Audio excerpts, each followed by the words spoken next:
Great morning, students. The living organisms are made up of cell. The animals which are made up of single cell, they will call unicellular, and the animal which is made up of the many cell, they will call as the multicellular organism. For example, plants and animals. We can see the cell with the help of microscope, as microscope has the magnification power to resolve the objects in their level. Cell have different structures according to their functions. RBC have a oval shape. A nerve cell has many nerve branches that accept the message from the different organs. So let's read about the unicellular multicellular organisms and their features about the eukaryotic and prokaryotic cell design. In the last topic beta, in the last video we discussed about the nucleus. ठीक है, last topic में हमने what are the difference between eukaryotic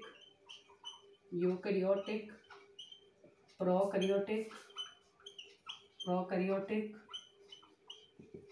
and nucleus इन तीन चीज़ों को हमने discuss किया था. It is the recap of you. As you know बेटा कि what are the importance of eukaryotes क्या होते हैं, प्रोकैरियोट्स क्या होते हैं, न्यूक्लियस क्या होता है और न्यूक्लियस की बेसिक इंपॉर्टेंस क्या होती है. All these topics we have covered in the last video. So today we are going to discuss about a new topic. That's name is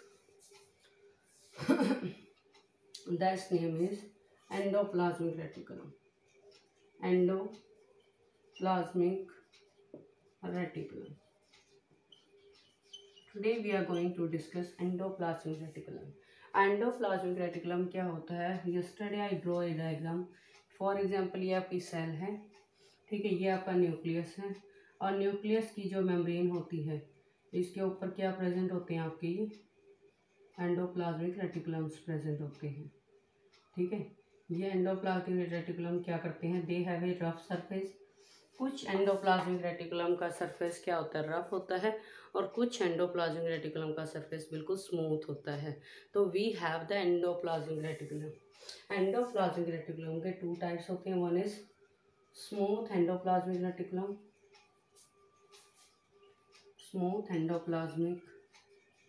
reticulum, और या हम इनको बोलते हैं ER. ठीक है जी, या अब इनको स्मूथ एंडोप्लाज्मिक रेटिकुलम को हम बोलेंगे SER.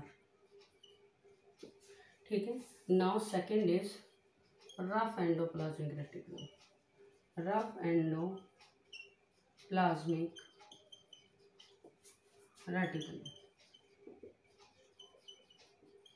ठीक है, इसको हम बोलते हैं RER. बेटा बेसिकली होता क्या है कि जो एंडोप्लाज्मिक रेटिकुलम्स होते हैं they are basically responsible for the synthesis of different type of components in the cell. ठीक है, डिफरेंट टाइप के जो कंपोनेंट्स होते हैं उनकी फॉर्मेशन करने का काम आपका एंडोप्लाज्मिक रेटिकुलम का होता है. So as you know very well, जो आपके SER होते हैं, ठीक है, जो आपके एक तो होते हैं RER या रफ एंडोप्लाज्मिक रेटिकुलम, एक होते हैं smooth endoplasmic reticulum. Rough endoplasmic reticulum और स्मूथ के बीच में डिफरेंस क्या होता है बेसिकली कि जो आपके स्मूथ होते हैं उनका जो सरफेस होता है उनके ऊपर कोई भी राइबोसोम प्रेजेंट नहीं होते. जो रफ होते हैं उनके ऊपर आपके राइबोसोम्स प्रेजेंट होते हैं. ठीक है जी, जो आपके रफ एंडोप्लाज्मिक रेटिकुलम होते हैं उनके ऊपर राइबोसोम्स प्रेजेंट होते हैं, लेकिन जो स्मूथ एंडोप्लाज्मिक रेटिकुलम होते हैं उनके ऊपर आपके राइबोसोम्स प्रेजेंट नहीं होते. बेसिकली इन राइबोसोम्स को हम प्रोटीन फैक्ट्रीज कहते हैं because they are helping to make the proteins from the cell. ठीक है, सेल से प्रोटीन बनाने का काम इनका एंडोप्लाज्मिक रेटिकुलम्स का होता है. आई made you understand last time, जैसा कि मैंने आपको बताया था कि जो स्मूथ एंडोप्लाज्मिक रेटिकुलम होते हैं दे डोंट हैव राइबोसोम्स. इनके पास राइबोसोम्स प्रेजेंट नहीं होते और इन्हीं राइबोसोम्स को हम प्रोटीन फैक्ट्रीज के नाम से जानते हैं. Why they are called protein factories? Protein factories क्यों कहते हैं हम इनको? रीज़न इज़ दैट, क्योंकि ये प्रोटीन फैक्ट्रीज इसलिए कहते हैं क्योंकि ये क्या करते हैं,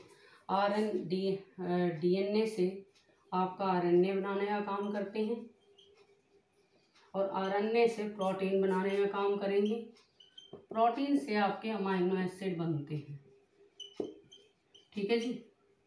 तो बेसिकली ये प्रोसेस होती है, एज यू नो, जैसे ये आपका न्यूक्लियस है, न्यूक्लियस में क्या होते हैं, देयर आर क्रोमोसोम्स, ये क्रोमोसोम्स प्रेजेंट होते हैं, ठीक है। न्यूक्लियस में क्रोमोसोम्स होते हैं, यस्टरडे आई टोल्ड यू, ठीक है। इन क्रोमोसोम, आपके ये क्रोमोसोम किससे बने होते हैं, they are made up of genes, इनके ऊपर जीन्स प्रेजेंट होते हैं और जीन्स के ऊपर क्या होता है, आपका डीएनए होता है, ठीक है।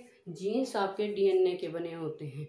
डीएनए को हम बोलते हैं deoxyribonucleic acid. Last lecture में I made you clear it to you. तो बेटा ये डीएनए है, डीएनए आपका क्या होता है, जेनेटिक मटेरियल होता है, because of the property of the, कौन कौन सी प्रॉपर्टी होती है, एक तो semi conservative property, and second क्या होती है इसकी, replication property. Semi conservative property क्या होती है, मतलब कि ये अपने जो ओरिजिनल कॉपीज होती हैं, it can conserve its original identities, ठीक है। जितने भी ओरिजिनल आपके केमिकल्स होते हैं इनके, उनको कंजर्व करके रखता है। सेकंड, कि अपनी मल्टीपल कॉपीज बना करके ये ऑफस्प्रिंग में देने का काम करता है, मतलब कि पेरेंट्स के कैरेक्टर को ऑफस्प्रिंग में भेजने का काम आपके इस डीएनए का होता है।